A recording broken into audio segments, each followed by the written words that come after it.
Ayo berinvestasi akhirat, bangun rumahmu di surganya. Sempurnakanlah ibadah Anda dengan beramal jariah yang pahalanya tidak terputus hingga akhir kiamat.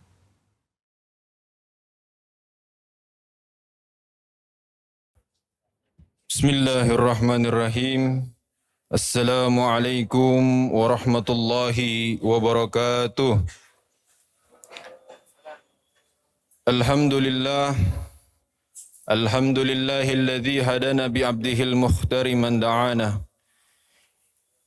ilaihi bilidhina wa qad nadana labbaika ya man dallana wa hadana. Allahumma salli wa sallim ala sayyidina Muhammadin. Bapak yang dirahmati Allah Subhanahu wa taala, orang yang paling pelit ketika namanya Nabi disebut tidak menjawab. Ya. Nama Nabi disebut kita tidak menjawab, itu dikategorikan orang pelit, orang bakhil. Allahumma salli wa sallim ala sayyidina Muhammad miftahi babir rahmatillah adada ma fi ilmillah salatan wa salaman daimaini bidawami mulkillah wa mawalah la hawla wa la quwata illa billah. Amma ba'd. Hadirin hadirah yang dirahmati Allah Subhanahu wa taala. Allah katakan di dalam Al-Qur'an, la in syakartum la'azidannakum wa la in kafartum inna 'adzabi lasyadid. Allah ingatkan kepada kita semua agar selalu bersyukur atas nikmat-nikmat Allah Subhanahu wa taala. Agar ketika kita ingin mendapatkan nikmat yang lebih mulia daripada nikmat yang kita dapatkan sekarang, maka perbanyaklah daripada syukur kita kepada Allah Subhanahu wa taala. Sebelum kita mengeluh, maka perlulah kita untuk mengucapkan daripada rasa syukur kita kepada Allah Subhanahu wa taala. Dengan begitu insya-Allah Allah akan tambahkan daripada nikmat-nikmatnya sehingga kita bisa mendapatkan nikmat iman, nikmat Islam serta nikmat ihsan di dalam jiwa raga kita.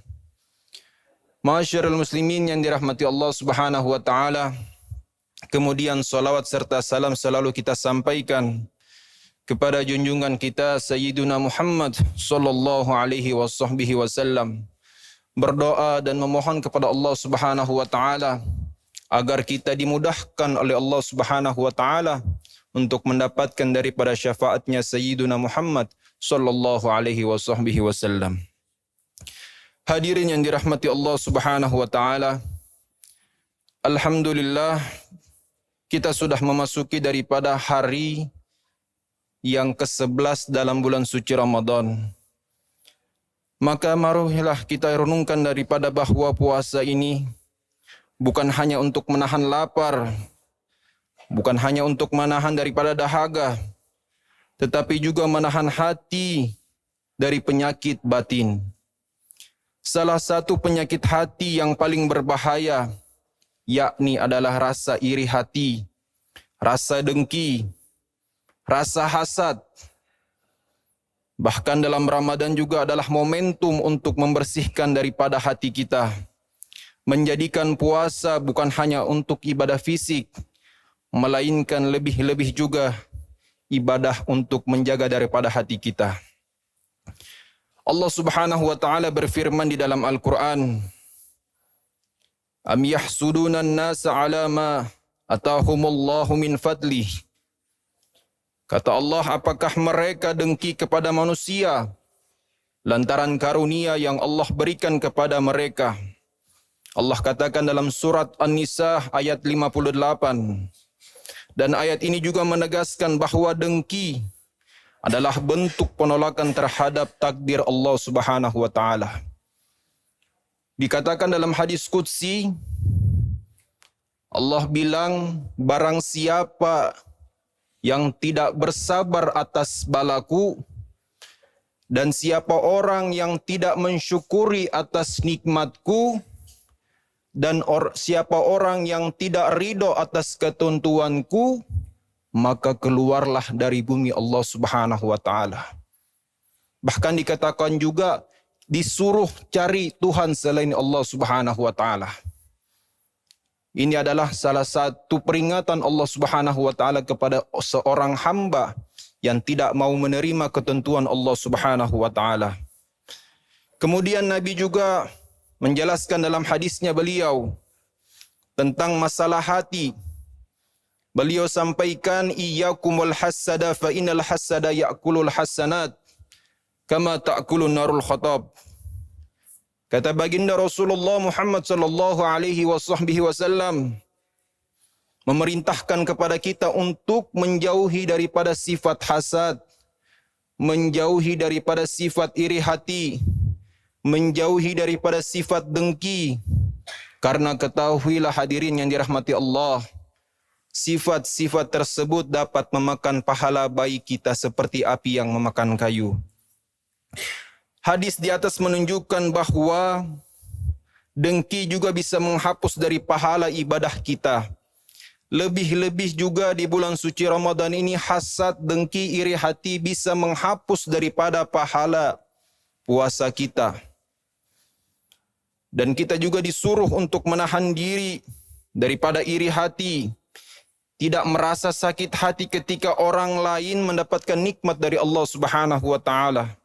Kemudian menahan diri untuk dengki, tidak berharap nikmat orang lain itu hilang, dan mengisi hati dengan syukur, menggantikan iri hati dengan doa agar Allah menambahkan nikmat bagi saudara kita yang menerima. Puasa dalam menjaga hati adalah inti daripada puasa sejati, karena yang bersih akan melahirkan daripada amal-amal yang baik.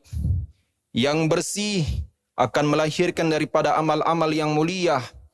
Yang bersih akan melahirkan daripada amal-amal yang soleh di sisi Allah Subhanahu wa taala.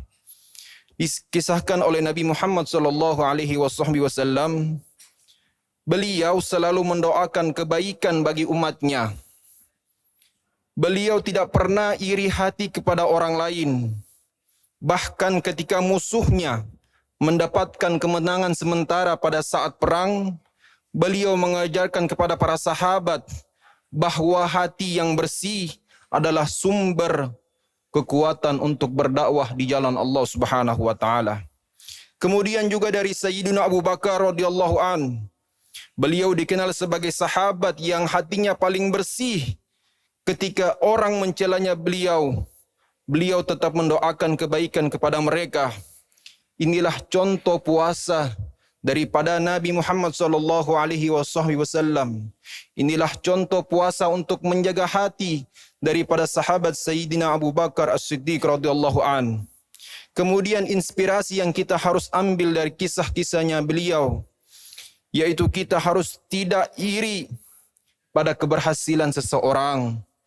Kita mendoakan saudara kita yang mendapatkan nikmat dari Allah Subhanahu wa taala dengan doa yang mulia. Kemudian kita mengisi hati dengan syukur atas rezeki yang Allah berikan kepada kita. Kemudian kita menjaga lisan dari ghibah yang lahir dari iri dan rasa hasad kita. Hadirin yang dirahmati Allah Subhanahu wa taala. Kemudian juga di bulan suci Ramadan yang mulia ini, banyak sekali amalan-amalan yang kita bisa lakukan. Salah satunya diperintahkan oleh baginda Rasulullah Muhammad sallallahu alaihi wasallam dalam hadisnya beliau, ya ayuhan nas asfus salam. Kita disuruh untuk menyebarkan daripada salam. Wasilul arham. Kita disuruh untuk menyambung daripada tali silaturahim kita. Wa at'imu ta'am. Kita disuruh, diperintahkan untuk memberikan makan kepada siapa orang membutuhkannya. Lebih-lebih mulia lagi di bulan suci Ramadan ini, sebagaimana kita sudah tahu ketika kita memberikan makan kepada seseorang yang berpuasa, maka pahalanya seperti orang yang berpuasa, tidak mengurangi dari pahala orang yang berpuasa tersebut. Kemudian wasallu bil laili wan nasu niyam. Kita diperintahkan untuk bangun di malam hari untuk bersujud kepada Allah Subhanahu wa taala. Kita diperintahkan oleh Nabi untuk bangun di malam hari untuk bersujud, bertahlil, bertahmid ketika manusia sedang tertidur. Ketahuilah hadirin yang dirahmati Allah, pada saat itulah malaikat-malaikat Allah Subhanahu wa taala turun ke muka bumi untuk mencari hamba-hamba Allah yang sedang menangis atas maksiatnya, yang sedang menangis atas dosanya, yang sedang menangis atas kehilafannya yang dia lakukan di muka bumi Allah Subhanahu wa taala. Barulah kita bisa mendapatkan tadkhulu jannati bisalam. Kita baru bisa mendapatkan dari kepada muliaan untuk masuk ke dalam surganya Allah Subhanahu wa taala dengan selamat dan sejahtera. Hadirin yang dirahmati Allah Subhanahu wa taala, mudah-mudahan kita yang selalu istiqamah dalam menjalankan syariatnya Nabi Muhammad sallallahu alaihi wasallam, dikuatkan iman kita, dikuatkan Islam kita, dikuatkan ihsan kita, agar kelak kita dikumpulkan di padang mahsyarnya Allah Subhanahu wa taala, kita bisa berkumpul dengan kekasihnya Allah Sayyiduna Muhammad sallallahu alaihi wasallam. Hadirin yang dirahmati Allah, mudah-mudahan kultum yang sedikit ini dapat membawakan manfaat bagi kita semua, agar kita menjadi orang-orang yang muttaqin di sisi Allah Subhanahu wa taala. Kurang lebihnya mohon maaf. Billahi taufiq wal hidayah. Wassalamualaikum warahmatullahi wabarakatuh. Ayo dukung media dakwah Masjid Agung Al-Akbar dengan ikut berdonasi pengadaan alat multimedia dan operasional dakwah. Usia boleh terputus, pahala jariah mengalir terus.